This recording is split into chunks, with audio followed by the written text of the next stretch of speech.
Bonjour, merci d'avoir accepté cette invitation.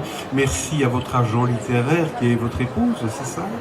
Oui, on peut avoir comme ça de plusieurs fonctions, quelques casquettes. C'est intéressant. Et votre titre, avant de parler du titre, je parlerai de la couverture. C'est une couverture superbe. L'on voit un fond montagneux, la brume qui se faufile un peu comme un être presque vivant. Et puis en ombre, un personnage qui nous tourne le dos.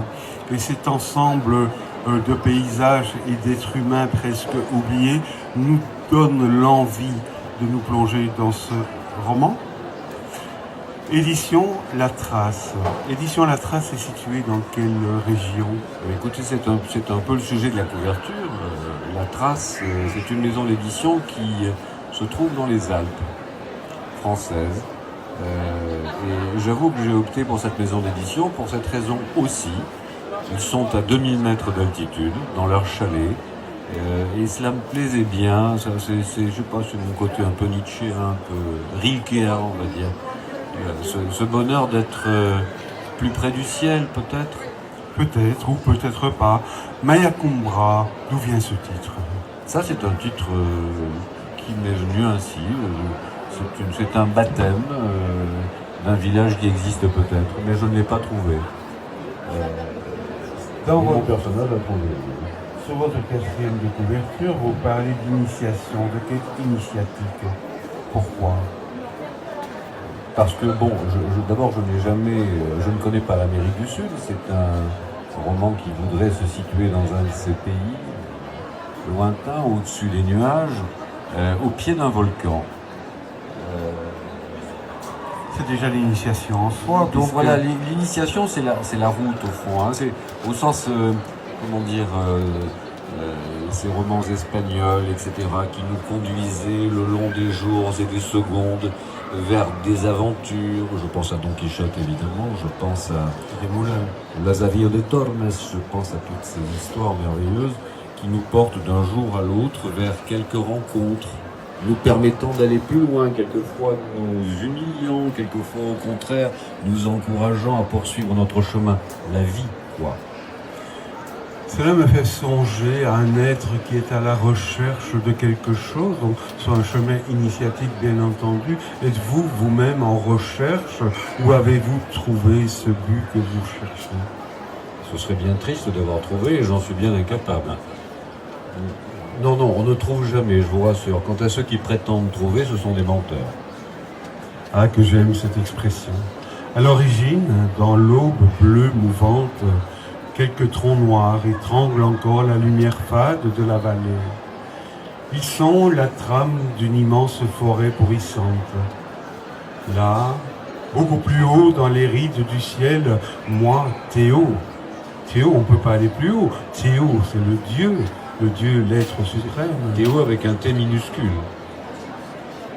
Il est en majuscule dans votre livre. Oui, mais là, vous comprenez bien. J'entends bien, je vous taquine. Je suis derrière une fenêtre couverte de givre au niveau du menton d'un volcan. Alors, en lisant ces quelques lignes, avouons-le, je n'ai pas lu votre livre et c'est bien dommage. Tout de suite, on est plongé dans une sorte de rythme. Vous parlez de la nature, mais cette nature s'exprime au fil des mots.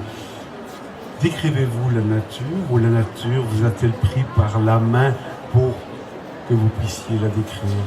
Oui, je pense que vous avez raison, la nature est une merveilleuse accompagnatrice. Et lorsqu'elle vous prend par la main, elle ne vous lâche plus. Je vous avouerai que dans une halle comme celle-là, Il me manque bien quelques chênes, quelques sources, une rivière, pourquoi pas. Non, non, on a besoin de cette nature. Moi, j'en ai intimement besoin. Je pense que les humains en ont tous besoin. Et heureusement qu'elle est encore là, un peu. Je vis ici avec un âne. Alors je me permets de lire ces quelques mots. Un âne, cet animal que l'on associe au cancre et qui est ô combien courageux, intelligent. Je vis ici avec un âne, Ferdinand. Et là aussi, on touche au mystique, Ferdinand, la nature, et on se demande vers quoi vous allez. Je me dis qu'en démarrant si fort, au fil des pages, on pourrait s'essouffler. Mais non, vous continuez et continuez encore, jusqu'à atteindre les 400 pages. Oui, et les 10 000 mètres d'altitude, vous verrez. Et les vertiges. Oui, mais le vertige, c'est merveilleux. Vous savez, Baudelaire disait « Enivrez-vous de tout ce que vous voulez, mais enivrez-vous ». Moi, je pense que l'écriture, qui est un sujet qui me fascine, ou l'écriture nous conduit à l'ivresse, ou alors c'est d'une platitude épouvantable. Moi, je crois à l'enivrement, si vous voulez, par le biais des mots. Le verbe. Alors c'était important ce que vous dites, fondamental même. C'est vrai que certaines personnes n'osent pas usiter de vos mots et vous les employez sans pudeur, mais sans orgueil non plus. Vous utilisez ce verbe comme vous l'écrivez et ça coule de source. En fait, vous êtes parti sur cette quête, vous avez écrit ces mots que j'ai découverts en même temps que l'on a démarré cette interview et on a envie de plonger dans votre univers. Quel est l'accueil du public par rapport à votre livre? Je n'en sais rien, il vient à peine de sortir, je ne sais pas. En tout cas, je reprends ce que vous dites. Je dis souvent, je ne suis pas un écrivain, je ne suis qu'un transmetteur. Autrement dit, il faut l'écrire malgré tout. Oui, mais certes, mais la main, parce que moi j'écris avec la plume, vous savez, c'est assez classique. Mais ce qui me fascine, c'est cette relation du cerveau à la main. Ce qui me fascine, c'est le côté, je dirais, antenne, verticalité. Les choses nous tombent sur la tête ou pas. Et la main transcrit fidèle, bonne compagnonne, ou pas. Mais en général, elle m'accompagne bien. Donc je ne suis qu'un transcripteur. Et à partir du moment où vous êtes visité, où vous avez la chance d'avoir cette inspiration, c'est ça. C'est un fluide qui court, et puis au fond, ça n'a plus aucune importance. Vous ne savez même pas ce que vous écrivez d'ailleurs au moment où vous le faites. Donc je crois qu'un véritable écrivain, pour moi, est un imbécile heureux. Certes, mais c'est une humilité poussée à l'extrême parce qu'Alain, excusez-moi de vous appeler Alain, c'est un joli prénom. Vous parlez de l'écriture, mais après il y a tout le travail de mise en forme, le travail de correction, ou bien vous êtes dans la perfection de l'écriture, il n'y a plus rien à corriger. Il y a peu de choses à corriger, enfin en ce qui me concerne. Je vous dis, à partir du moment où vous êtes sur cette fluidité d'une pensée qui a sûrement macéré pendant des années, j'écris depuis tellement longtemps, donc le style s'est fabriqué, je dirais, c'est un peu comme un fleuve qui finit par rouler les galets ont pris leur forme, tout cela s'est mis en place. Par contre, ce qui est nécessaire, c'est de continuer à être volcanique. C'est pour ça que j'ai choisi d'ailleurs ce thème. Sacré symbolique. Hein. Ah oui, mais j'aime cette symbolique du volcan. D'autant plus que tout à l'heure, j'avais approché le commentaire du 4e de couverture, on s'était arrêté au mot initiation, initiatique, et lorsque l'on continue, on voit, on lit, on découvre explorateur, mais pas que, et éclaireur des êtres cabossés. Est-ce que justement les petits accidents de vie, les peines de vie, même si elles sont terribles à subir, ne mûrissent pas un homme, et c'est ce qui nous paraît intéressant à découvrir tout en montrant du respect, bien entendu. Bien sûr. Je crois que c'est... Vous savez, il y a une phrase de Kazantzakis, qui est cet écrivain crétois que j'aime beaucoup, qui dit ce n'est pas le chemin qui est difficile, c'est le difficile qui fait le chemin. Je crois qu'un être qui prend des coups, qui est cabossé, et qui est encouragé à aller plus haut encore, est un être merveilleux. Et je pense que l'être humain est merveilleux parce qu'il est tellement souvent capable de franchir ces caps ignobles parfois. Est-ce que vous êtes une vieille âme? Ah, au sens de me réincarner, vous voulez dire? Oui, peut-être, ou une sorte, excusez-moi du terme, de professeur, c'est-à-dire de personne qui avait acquis une certaine sagesse et qui permet de transmettre justement cette sagesse au travers de vos écrits.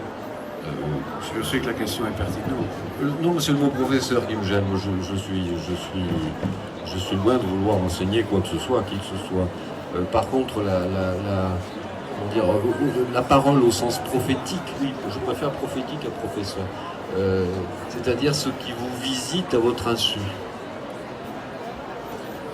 Autrement dit, nous avons tous des dons, qui que nous soyons. Mais ces dons, qu'est-ce qu'on en fait? Excellente question. Je crois que c'est là que l'homme est à l'épreuve. Chacun d'entre nous possède un don, mais est-il capable d'en faire quelque chose?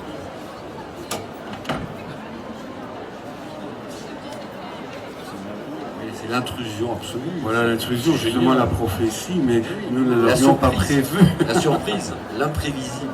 C'est ce qu'on appelle une porte ouverte. Oui. Qui s'est vite refermée en remarque. Et voici que j'ai perdu le fil, mais ce n'est pas grave. Je remercie votre épouse d'avoir insisté de vous recevoir, Alain Cadéot. Honnêtement, je ne savais pas vers quelle direction nous allions nous diriger. Je ne vous connaissais que de nom par rapport au programme, à certains on dit, et puis je découvre ces quelques lignes et c'est du bonheur, vraiment du bonheur. Écoutez, moi je vous découvre, c'est un autre bonheur. Ne me découvrez pas, je vous en prie, on ne peut plus, il fait trop froid. Et en plus vous avez de l'humour, ce qui nous sauve un peu l'humour quand même.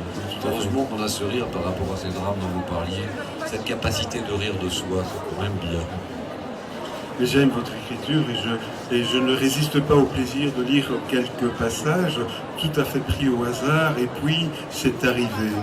L'autre a tendu le bras vers la grande forêt que l'on devine en bas, dans l'épaisseur des brumes. Les voilà, bouge pas.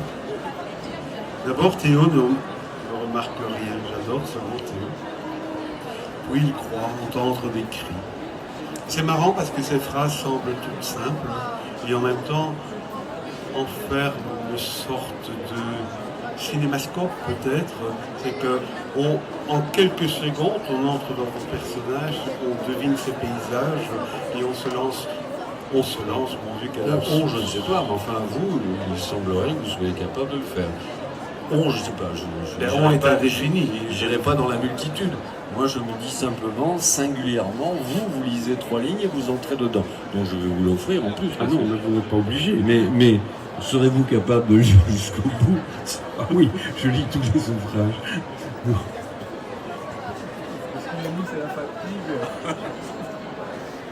Il s'écroulait.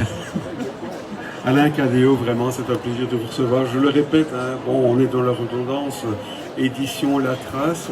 Je suis impatient de le lire en son entier. Ce n'est pas une promesse vaine. En tout cas, c'est quelques lignes que nous avons découvert ensemble, puisque vous m'avez fait découvrir votre écrit. Me laisse la tentation d'aller jusqu'au bout, je vous le promets. Et vous aurez un retour. Promis également. Merci. Pas demain. Non, ne soyez jamais trop pressé. Et pourtant, croyez-moi, l'urgence, c'est quelque chose qui me tient à cœur. Ah bon? Et oui, vous connaissez la fameuse phrase « Grâce au Dieu, fais aujourd'hui ce que tu ne feras pas demain ».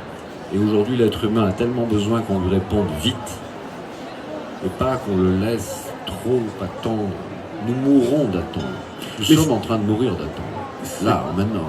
C'est en contradiction avec le début d'interview. Vous disiez, ce livre est peut-être en attente depuis un certain temps avant que je l'écrive. Non, mais là, je voulais vous parler de cette gestation, si vous voulez, prodigieuse, qui fait que tout est dans tout depuis toujours. L'éternité nous environne, si je puis dire. Mais nous, en tant qu'humains, sur cette petite terre, perdue dans ce néant, je pense qu'il est urgent, effectivement, que nous accomplissions ce que nous sommes en train de faire, nous rencontrer. On aurait pu ne pas effectuer cette rencontre. Mais il n'y a pas de hasard, à mon sens. Voilà, c'est exactement ce que je voulais vous dire. Où êtes-vous situé sur le salon de Mons? À quelle table? Vous la connaissez par cœur? Non, pas du tout. C'est au fond là-bas. Au fond, à l'opposé du bar. Vous ne savez pas le rater, la couverture est super, c'est une œuvre en soi. Qui a réalisé cette couverture? Alors c'est mon éditrice, c'est elle qui est qui s'occupe de tout ce qui est graphisme, etc. Mais on va l'appeler, Oui, mais je ne sais pas où elle est. Elle est là. Venez. Oui, elle vous filme en filmez. même temps. Elle filme, on n'aura pas la réponse. Alors, c'est elle qui a réalisé la couverture. Oui, c'est elle qui réalise les peintre. couvertures. Non, elle est infographiste, c'est ça? Je dis pas de bêtises. Donc c'est elle qui choisit les couvertures qui sont, c'est vrai, plutôt très réussies dans cette maison d'édition, La Trace. Et d'ailleurs, c'est ce qui... Oui, alors La Trace, parce que, je vous ai dit, ils sont en montagne, ce sont des passionnés de ski de fond. Donc dès qu'ils peuvent, ils s'évadent sur des non-pistes, c'est-à-dire dans les endroits non fréquentés. Et là, ils créent des traces dans cette neige vierge qui les environne. Et l'image est légèrement comme perturbée sur la tranche gauche, pas sur la tranche, hein, sur la face gauche, comme s'il y avait une aspiration ou peut-être un envahissement de la couverture. Franchement, il y a... C'est volontaire. Je pense que c'est comme une dégradation de l'image, ce qui rejoint l'idée d'urgence. Si on ne lit pas vite certains livres, tout finit par s'estomper. Mais le verbe restera, je vous rassure. Et nos mémoires également. Et nos mémoires également, mais mémoires immémorielles, enfin, mémoires antédiluviennes. Alain Cadéot, c'est un réel plaisir de vous rencontrer, un homme sérieux, en quête, mais aussi empli d'humour et de dérision. J'adore. J'aimerais passer des heures en votre compagnie et on le fera lorsque j'aurai terminé votre livre, si vous le permettez. Les techniques nous permettent de le faire par téléphone également, ce sera réellement avec plaisir et de façon plus constructive, parce qu'ici, évidemment, nous parlons en surface et c'est ô combien dommage. Merci pour cette superbe rencontre.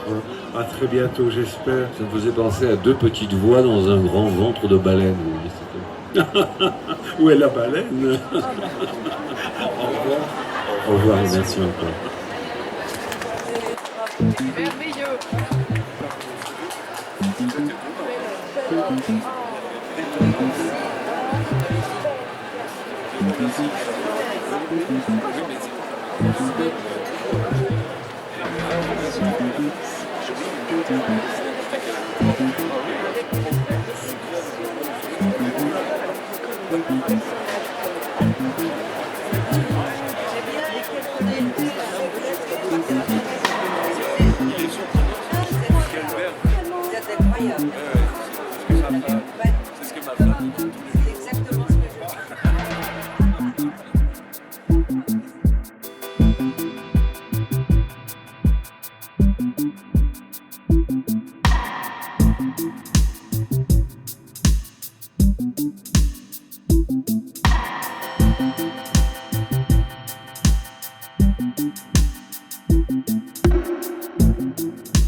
Bonne.